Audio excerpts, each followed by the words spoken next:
Suryane sampun surup dinane mangkin mupet wis rawuh peteng ana kesinamian uputang pekarian saliang tusana.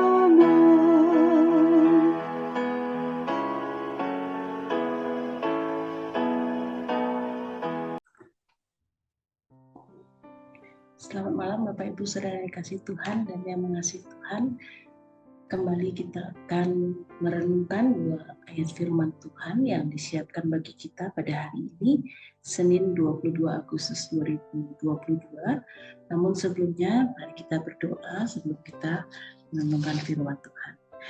Bapa dalam surga, kami mengucap syukur sampai saat ini Tuhan berikan kesehatan. Tuhan sudah memberkati setiap aktivitas kami dari pagi sampai malam ini. Kami boleh menikmati hal yang baik dari Tuhan. Sekarang kami mau merenungkan firman Tuhan. Sebelum kami tidur, biarlah Tuhan akan memberkati apa yang kami dengar, sehingga kami juga dipersiapkan untuk bisa melakukan firman Tuhan dalam kehidupan kami setiap hari. Dalam nama Tuhan Yesus, kami sudah siap mendengar firman-Mu. Amin. Bapak Ibu Saudara dikasihi Tuhan, hari ini dua bacaan yang disiapkan bagi kita. Yang pertama dari Yeremia 14 ayat 22. Demikian bunyi firman Tuhan, bukankah Engkau ya Tuhan Allah kami yang kami harapkan. Kemudian yang kedua dari Ibrani 4 ayat 16.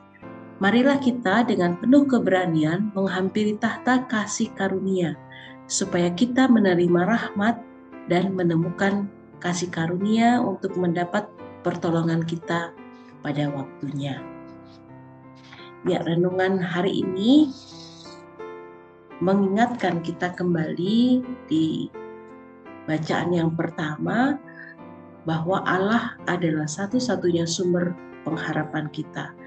Kita harus hidup dalam pengharapan kepada Tuhan. Karena orang yang tidak berpengharapan adalah orang-orang yang kalah sebelum berperang. Kemudian di bacaan yang kedua ditekankan tentang keberanian menghampiri tahta kasih karunia Allah. Keberanian adalah kunci kesuksesan. Keberanian sangat kita butuhkan untuk menghampiri tahta kasih karunia Allah.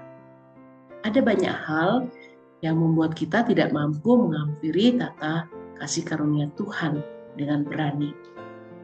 Mungkin kita ragu bahwa Tuhan mau menolong kita, atau kita merasa tidak pantas untuk menghampiri tahta kasih karunia Tuhan karena merasa diri sangat berdosa dan kotor untuk menghadap Tuhan.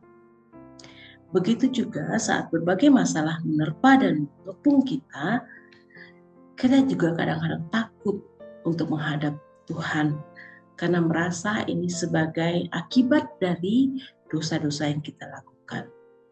Tetapi mari dengan penuh keberanian kita menghampiri tahta kasih karunia-Nya. Terlebih lagi karena kita telah memiliki Yesus sebagai imam besar yang menjadi pengantara kita dengan Allah.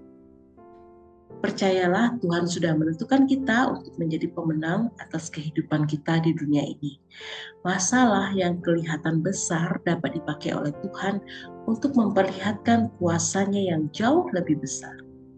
Ia pasti memberikan pertolongan untuk kita tepat pada waktunya. Carilah kehendak-Nya, berdoalah untuk hal-hal yang besar dan ajaib. Maka kita akan melihat bagaimana Roh Allah bergerak dan melakukan hal yang mustahil untuk kita. Nasib kita akan berubah, dan yang terutama adalah nama Tuhan dipermuliakan. Hanya mereka yang punya keberanian saja akan mendapatkan lebih banyak kasih karunia. Semakin mereka berani mendekati tahta kasih karunia, semakin banyak anugerah Allah yang akan mengalir dalam kehidupan mereka. Semakin mereka takut dan melihat diri mereka tidak seperti Allah melihat mereka, maka semakin sedikit mereka menikmati apa yang ada di tahta kasih karunia Allah. Keberanian adalah lawan dari ketakutan.